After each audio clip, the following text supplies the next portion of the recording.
और आइए पहली खबर की ओर आपको लिए चलते हैं। चीन के तियानजिन में हुई एससीओ की बैठक में पीएम मोदी ने पाकिस्तान का नाम लिए बिना चीन के सामने ही उसे आतंकवाद पर सुना डाला। वहीं तियानजिन घोषणा पत्र में आतंकवाद के खिलाफ लड़ाई को स्थान मिलना भारतीय कूटनीति के लिए बड़ी जीत बताई जा रही है। इस बैठक में पीएम मोदी और रूसी राष्ट्रपति पुतिन की मुलाकात भी सुर्खियों में रही। आइए आपको पहले एक रिपोर्ट दिखाते हैं, फिर इस खबर पर अपने विशेषज्ञ मेहमान के साथ चर्चा करेंगे। बदलते वैश्विक समीकरण और बढ़ती आर्थिक चुनौतियों के बीच चीन के तियानजिन में एससीओ यानी शंघाई सहयोग संगठन की बैठक संपन्न हो गई। सम्मेलन से आने वाली तस्वीरें और हर संदेश दुनिया पर छाप छोड़ते दिखाई दे रहे हैं। महाशक्तियों के महामिलन की इस तस्वीर ने समूचे विश्व का ध्यान अपनी ओर खींचा। सेंटर में प्रधानमंत्री नरेंद्र मोदी, आसपास खड़े राष्ट्रपति शी जिनपिंग और राष्ट्रपति पुतिन की तस्वीर खूब चर्चा में है। बातचीत के हल्के फुल्के माहौल से निकलकर जब प्रधानमंत्री नरेंद्र मोदी बैठक में पहुंचे तो वहां से बिना किसी देश का नाम लिए आतंकवाद के समर्थकों को स्पष्ट संदेश देते हुए कहा कि आतंकवाद पर दोहरा पैमाना नहीं चलेगा। पीएम मोदी ने सदस्य देशों से आतंकवाद के सभी स्वरूपों का विरोध करने का आह्वान किया। पीएम मोदी ने पहलगाम हमले का जिक्र करते हुए कहा कि यह हमला सिर्फ भारत की अंतरात्मा पर हमला नहीं था, बल्कि ये मानवता के लिए चुनौती है। पीएम मोदी ने कहा कि आतंकवाद शांति की राह में सबसे बड़ा खतरा है। क्या कुछ देशों द्वारा आतंकवाद का खुलेआम समर्थन हमें स्वीकार्य हो सकता है? एक्सेलेंसी, हमें स्पष्ट रूप से और एक स्वर में कहना होगा कि आतंकवाद पर कोई भी डबल स्टैंडर्ड स्वीकार्य नहीं होंगे। ये पीएम मोदी के प्रयासों का नतीजा है कि आतंकवाद के खिलाफ लड़ाई को तियानजिन घोषणा पत्र में प्रमुखता से जगह मिली। घोषणा पत्र में कहा गया कि सभी सदस्य देश पहलगाम में हुए आतंकी हमले की कड़ी शब्दों में निंदा करते हैं। सदस्य देशों ने मृतकों और घायलों के परिवारों के प्रति गहरी संवेदना प्रकट करते हुए ऐसे आतंकी हमलों के दोषियों और मदद करने वालों को न्याय के कटघरे में लाए जाने पर जोर दिया।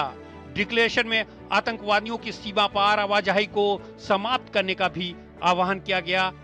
तियानजिन से आई एक और तस्वीर ने दुनिया को अपनी ओर खींचा। बैठक से इतर पीएम मोदी और रूस के राष्ट्रपति व्लादिमीर पुतिन के बीच द्विपक्षीय बातचीत हुई। इस दौरान दोनों नेताओं की अलग ही केमिस्ट्री देखने को मिली। पीएम मोदी और राष्ट्रपति पुतिन एक ही कार में बैठ के मुलाकात स्थल पहुंचे। कठिन से कठिन परिस्थितियों में भी भारत और रूस हमेशा कंधे से कंधा मिलाकर चले हैं। हमारा करीबी सहयोग न केवल दोनों देशों के लोगों के लिए बल्कि वैश्विक शांति, स्थिरता और समृद्धि के लिए महत्वपूर्ण है। पीएम मोदी ने एससीओ को सिक्योरिटी, कनेक्टिविटी और अपॉर्चुनिटी का मंच बताया। इस मंच से प्रधानमंत्री नरेंद्र मोदी ने ग्लोबल साउथ के पक्ष को जोरदार ढंग से रखा। पीएम मोदी ने संयुक्त राष्ट्र सुरक्षा परिषद में सुधारों का आह्वान करते हुए कहा कि ग्लोबल साउथ की आकांक्षाओं को पुराने ढांचे में रखना घोर अन्याय है। और इस खबर पर ज्यादा बात करने के लिए हमारे साथ जुड़ रहे हैं Sushil Kumar Singhal, former senior diplomat हैं। सिंघल साहब, बहुत बहुत स्वागत है आपका हमारे इस कार्यक्रम में। सिंघल साहब, आतंकवाद को लेकर के चाहे हम तियानजिन घोषणा पत्र की बात करें या वहां पर प्रधानमंत्री ने आतंकवाद को लेकर के जो भारत का पक्ष रखा, क्या लगता है आपको भारतीय कूटनीति की कितनी बड़ी जीत हुई है आज?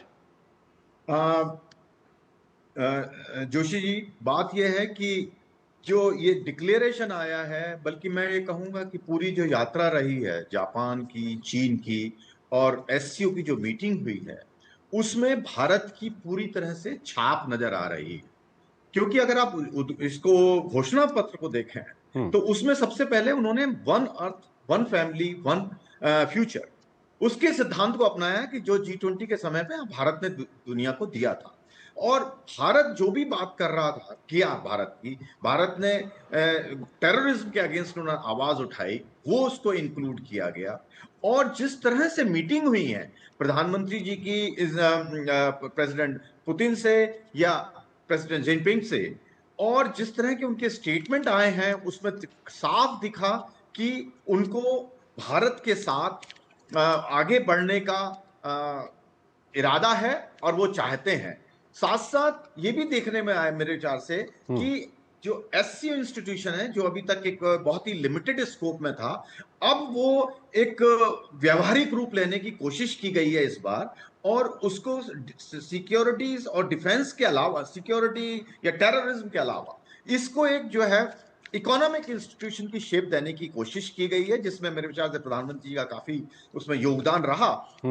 क्योंकि जो भी हमारे पॉइंट्स है, हम चाहते थे कि ग्लोबल साउथ की वॉइस हो, भारत की हमेशा इच्छा रही है कि ग्लोबल साउथ को वॉइस मिले जितने भी इंटरनेशनल इंस्टीट्यूशन हो, क्योंकि जो अभी तक जितने भी बाकी इंस्टीट्यूशन है सेकेंड वर्ल्ड वॉर के टाइम के, वो इंस्टीट्यूशन पे डोमिनेंस जो है सारी या तो यूएस की है या वेस्टर्न कंट्रीज की है। जो ग्लोबल साउथ के कंट्रीज हैं वो जबकि सबसे ज्यादा जनसंख्या है, सबसे ज्यादा क्षेत्र है, लेकिन उनकी कोई आवाज नहीं है, क्योंकि वो जब बनाए गए थे तब वो इंडिपेंडेंट नहीं थे, लेकिन अब तो इंडिपेंडेंट हो चुके हैं, अब 200 से ज्यादा देश हो चुके हैं, मेंबर बन गए हैं, लेकिन उनकी कोई आवाज नहीं है। जो अब ये जो कोशिश है, एससीओ हो या ब्रिक्स हो या G20 में कहूंगा ये, क्योंकि भारत ने एक बहुत बड़ा फैसला लिया था कि अफ्रीका यूनियन को उनको मेंबरशिप दिलाई, जो कि भारत के, क्योंकि कोशिशों से ही ये संभव हो पाया। तो भारत की पूरी पुरजोर कोशिश रही है कि ग्लोबल साउथ को रिप्रेजेंटेशन मिले और उनके पास में, देशों के पास में ऑल्टरनेटिव बने।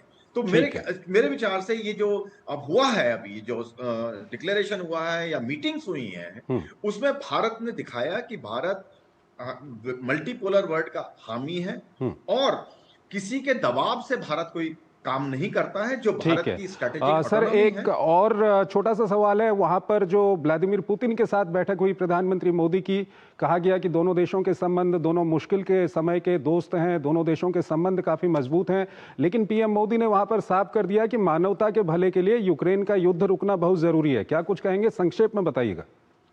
बिल्कुल, इसमें प्रधानमंत्री जी ने बिल्कुल साफ कहा कि भाई ये जो युद्ध चल रहा है, ये जल्दी से जल्दी, उनके शब्द जो है बड़े महत्वपूर्ण हैं, उन्होंने कहा ये मानवता के लिए और जल्दी से जल्दी इसको खत्म होना चाहिए, ताकि जो ये अननेसेसरी जो डैमेज, नुकसान हो रहा है सबको, लोगों को, वो नुकसान बंद हो। और मेरे ख्याल से प्रेसिडेंट पुतिन ने बड़े इंटरेस्ट, उन्होंने भी बड़ा सही उसमें कहा है कि वो भी चाहते हैं कि जल्दी से जल्दी शांति की स्थापना हो, तो उन्होंने एक्सेप्ट किया ये पॉइंट। अब इशू है कि वो किस तरह से, क्योंकि उनकी जो अपनी रेड लाइन, उन्होंने कहा कि, उन्होंने आज ये साफ कहा फिर से कि जो नेटो का जो बढ़ावा दिया जा रहा है, ईस्ट की तरफ एक्सपेंशन है, उस पर कंट्रोल होना चाहिए। ठीक है, ठीक है, ये आने वाले समय में देखना होगा कि किस तरह से आगे बढ़ते हैं इसको, युद्ध को रोकने को लेकर के। एक और एससीओ से जुड़ी हुई खबर है, सिंघल साहब हमारे साथ बने रहिएगा, एक छोटा सा ब्रेक लेना है हमको यहाँ पर पहले।